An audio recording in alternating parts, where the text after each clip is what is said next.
uyu muyobozi w'iki gihugu ngo nimubwire ngo naraga ibye. Itangaje ku mugaragaro ko hari ibintu itakibashije kwihanganira mu murimo wayo, niyo mpamvu ihagurukije Dawidi yanze agasuzugura mu murimo wayo. Abantu bavuga ngo iravuze itavuze, ije kurwana n'abantu bitwaza impano y'Imana yabahaye ikaba itakibariho hanyuma Imana irambwira ngo Dawidi nawe ngo haguruka usatire urugero rw'Abafilisitiya, kuko Imana irabakugabije. Uyu Mufilisitiya Imana yamusabye kenshi kugarukira aho ngaho, imusaba kugaruka. None zuzu ngo niwe wenyine yabihereyeho, n'abandi batagiye bakora ibyo bagiye bimura Imana, ntibemere uko Imana ari ikomeye.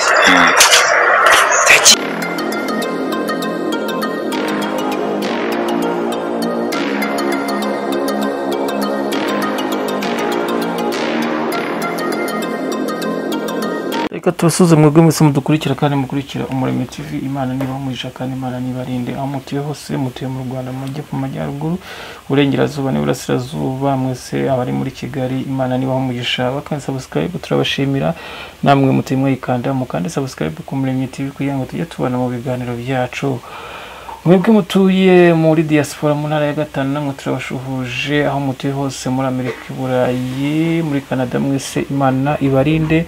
Abavuga ikinyarwanda batakivuga, abacyumva n'abatacyumva, Imana ibahe umugisha kandi Imana ibarinde. Abarwayi namwe Imana ibakize mu izina rya Yesu aho muri hose kandi mwihangane. Muri mwanya rero Imana iduhaye umugisha wo kubana n'umukozi w'Imana ni François bwa mbere tumwakiriye, ariko muri uyu mwanya tugiye kumusaba noneho tumwakire ku Umuremyi TV atangira dusengera Imana, noneho twumve ubutumwa Imana yamuhaye. Ni ubutumwa bukomeye cyane, namwe turabararikira kandi turabakunda, turabwira ngo mukurikire ubu butumwa guhera ahantu agiye gutangirira adusengera Imana. Ni karibu rero umukozi w'Imana, dusengera Imana, twakira n'abadukurikira. Imana ni umugisha. Turagushimye Imana, tugushimiye ko uyu munsi wongeye kutwemera ko tugaruka hano imbere yawe tuzanye iyi message waduhaye. Rero turakwinginze ngo twemere tuyitambutse uko waduhaye, ntacyo twongeye, kandi umwuka wera abe kuri twebwe, abe no ku bantu bagiye kumva iyi message, kandi ubutumwa bugere aho bugomba kugera hose. Hanyuma ibiduhiga n'ubiga n'ibiturwanya n'ubirwanye mu izina rya Yesu. Urakoze kubyumvise, tubisabye mu izina rya Yesu, amen. Reka dukomeze n'ubutumwa bwacu. Ndashaka ko dusoma amagambo dusanga mu gitabo cyanditswe na Samweli. Twibutsa abantu uyu Samweli afite nyina witwa Ana na papa we. Twibutse mushi papa wa Samweli ninde? Papa wa Samweli ni Rukana. Rukana no mama we ni Hana. Ntabwo ari Ana, ni Hana. Yego. Hanyuma uyu Samweli yavutse ku bw'isezerano. Reka rero dusome iki gitabo. Ariko Samweli arerwa na hehe? Arerwa ibwami, kuko arerwa n'umutambyi witwaga Heli. Yego. Samweli bice bingahe? Samweli uradusomera igice cyaho cya 17. Samweli wa mbere?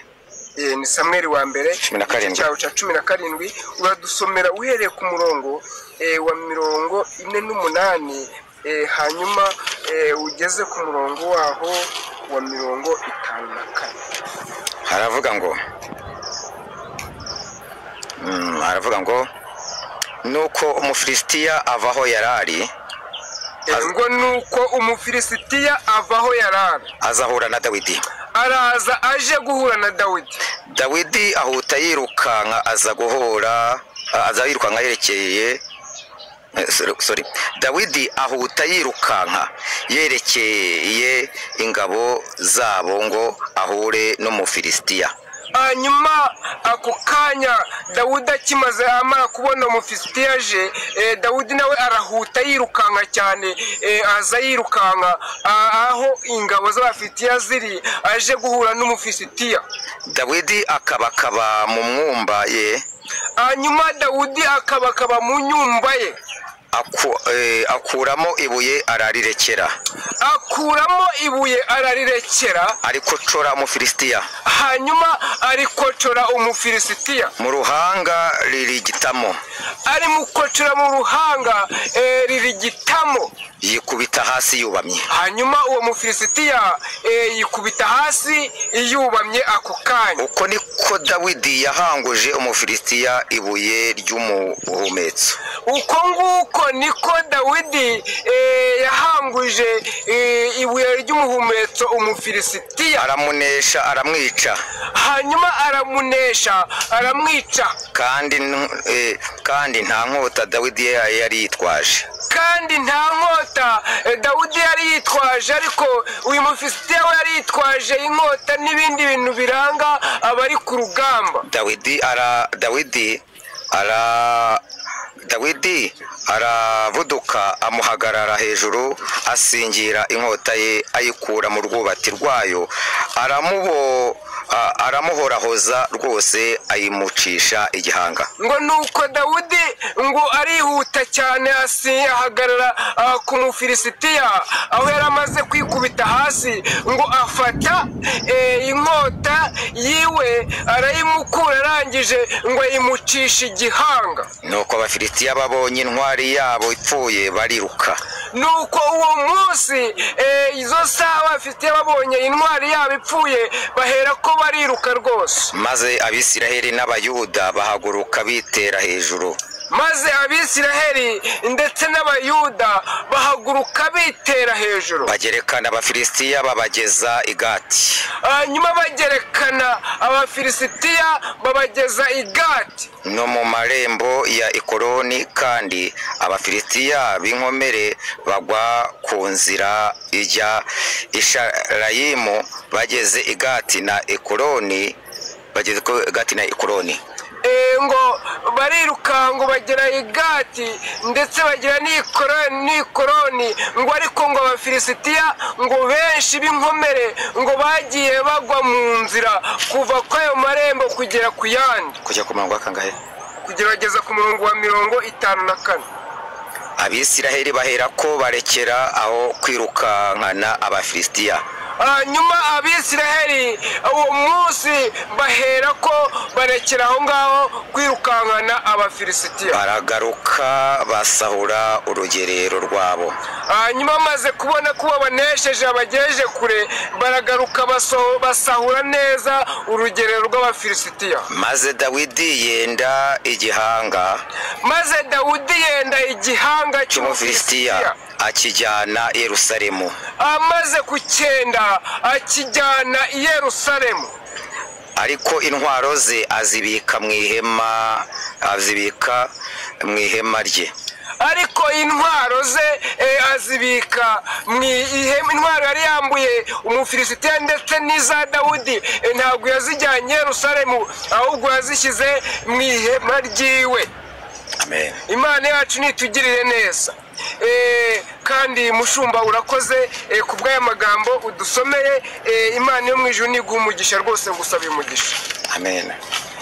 Aya magambo atubwiye abantu babiri bari bahanganye, cyangwa se ibihugu bibiri ubwoko bubiri bwari buhanganye, bw'Abayuda n'ubw'Abafilisitiya, cyangwa se i Yerusalemu n'Abafilisitiya bari bahanganye. Abangaba bari bahanganye bashyamiranye barwanye, ndetse ngo Abafilisitiya bajyaga banesha cyane bagasatira Abisiraheli n'Abayuda bakabarwanya rwose bakabarusha. Ngo ariko umunsi umwe Dawidi, ise wa Dawudi, ngo agambirira gutuma Dawidi kujya kureba bakuru be aho bari ku rugerero. nubwo tuyasomye ariko niko inkuru zitangira.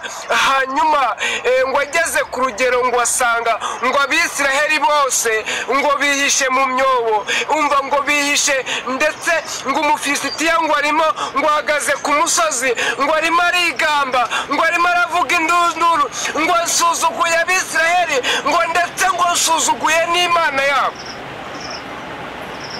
Nawe wumve ayiwe umuntu arimo ahagarara ku musozi akavuga ngo njye ngo nsuzuguye Abisiraheli nsuzuguye n'Imana yabo. Imana ihera ko uwo munsi irarakara, irarakara inyura muri uyu muntu witwa Dawidi. Dawidi ngo arebye ngo ibiri gukorerwa bene wabo, iri gukorerwa ubwoko bwabo, ibiri gukorwa ukuntu abapagani basuzuguye Imana nyir'ibiremwa, ngo aravuga ngo ibi ngibi ntabwo nabyihanganira. Yego, komeza. Imana itangaje ku mugaragaro ko hari ibyo itakibashije kwihanganira mu murimo wayo. Itangaje ku mugaragaro ko hari ibintu itakibashije kwihanganira mu murimo wayo. Niyo mpamvu ihagurukije Dawidi, yanze agasuzugura mu murimo wayo, yanze agasuzugura mu bana bayo, yanze agasuzuguro.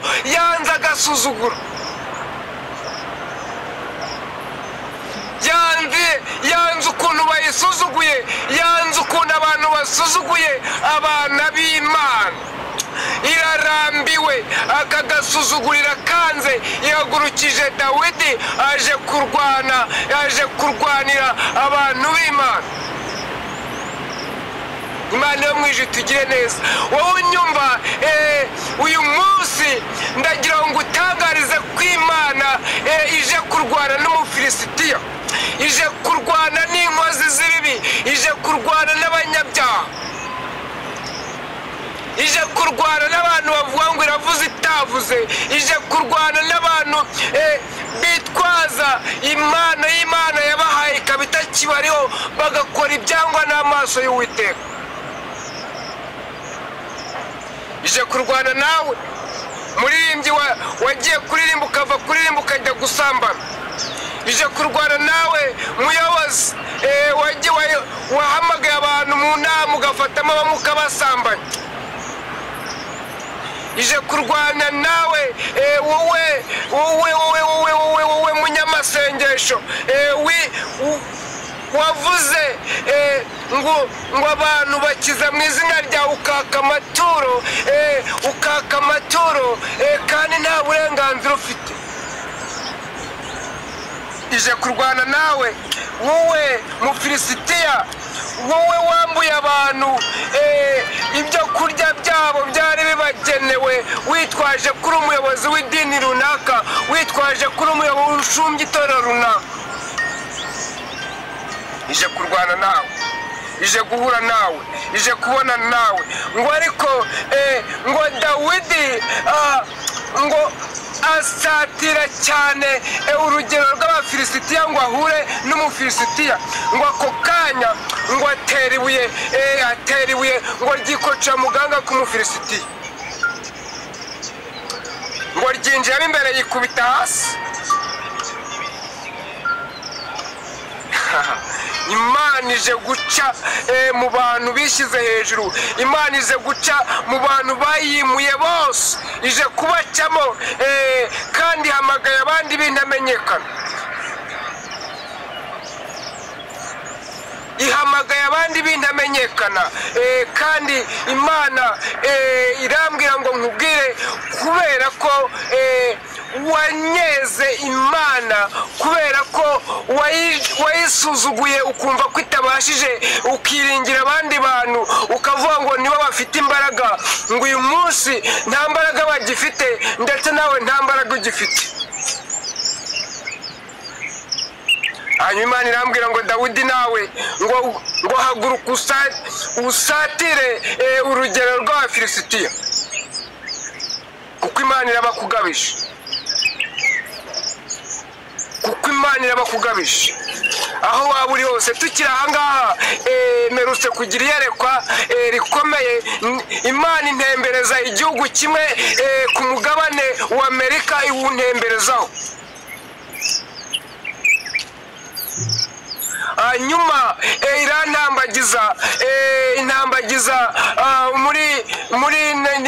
muri iranyereka ibyaho byose, ndabireba ndabyitegereza, irambwira ngo nimbwire uyu muyobozi w'iki gihugu ngo nimubwire ngo naraga ibye, ngo naraga ibye, ngo ubwa mbere ngo barakurasha urimo wiyamamaza, ngo kiriya cyari ikimenyetso Imana yari iguhaye, ngo kandi biraje byihuse, bije byihuse, ntabwo ari ibintu bigiye gutinda.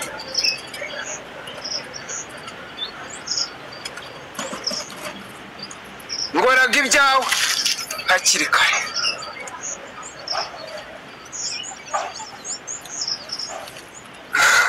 ngo yarahiye, ngo harahiye, ngo mugira ngo nibiriya byonyine, ngo nyuma yuko ikubwiye ngo urage ibyawe ije no gukora ibindi.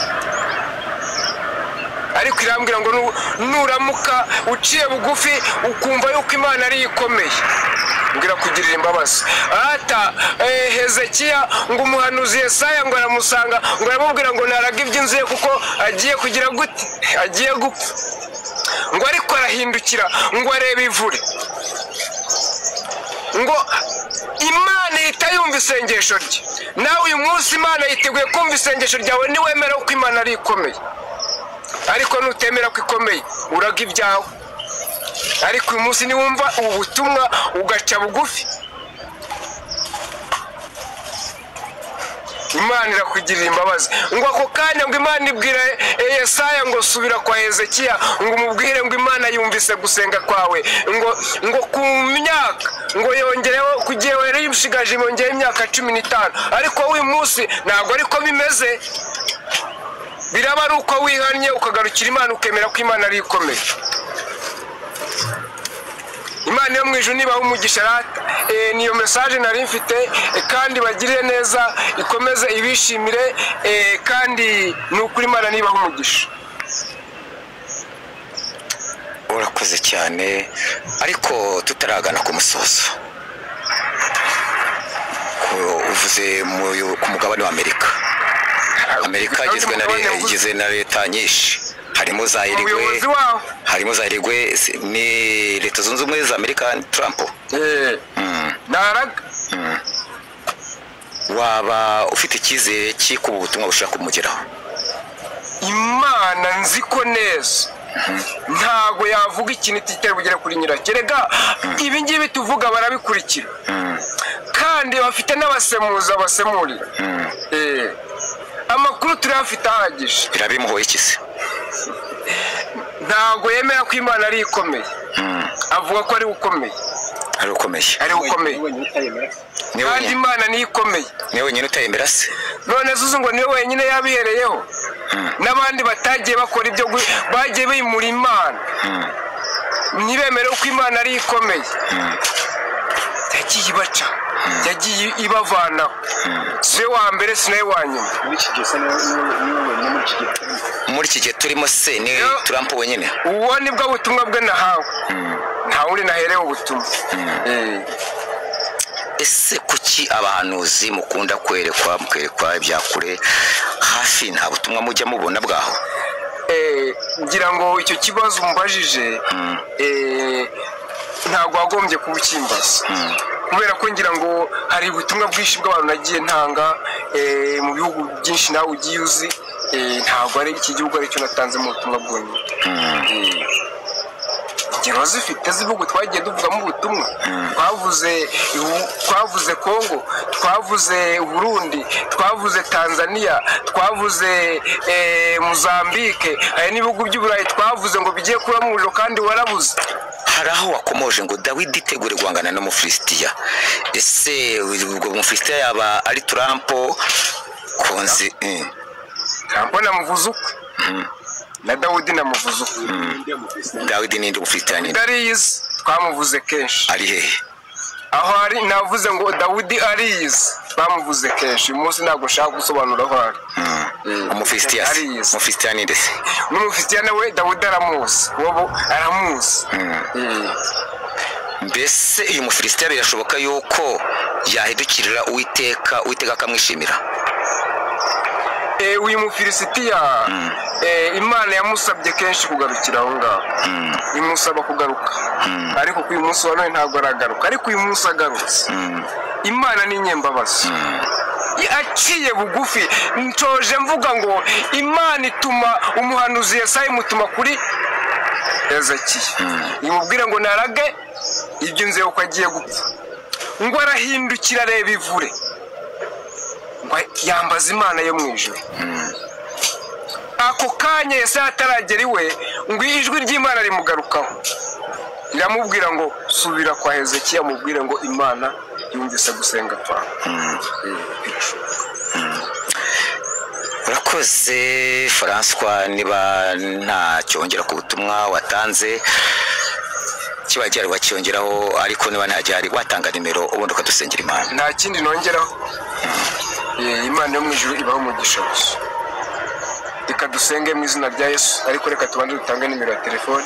Ni 82 24 79 09 cyangwa 78 78 76 238 nawe wadushakira. Nshuti mwari mudukurikiye ku bw'ijambo ry'Imana, ibiganiro byacu byo nakagaruka ivuga butumwa ryacu turisoreje ahangaha. Imana ibaho umugisha. Reka dusenge mu izina rya Yesu. Turagushimye Mana kuko utwemereye ko dutambutse message, kandi ndakwinginze ngo uyishorere uyigeza igomba kugera, kandi buri umwe wese uyumva imugenewe, umuhe umutima wicuza kandi uca bugufi, hanyuma guhindukire aguhanga amaso wenyine aho kugira ngo agire ibindi ahanga amaso. Hanyuma ntabwo twasoza tudasengeye abantu mu ngeri zitandukanye, ngo uri kubane nabo, abarwayi ubane nabo, abashonje ubane nabo, abadafite ibyo kwambara ubahe ibyo kwambara, abadafite aho kuba nabo ubahabo kuba, kandi abantu bo kurengerwa n'ubarengere mu izina rya Yesu. Urakoze kumva gusenga kwacu mu izina rya Yesu. Amen. Amen.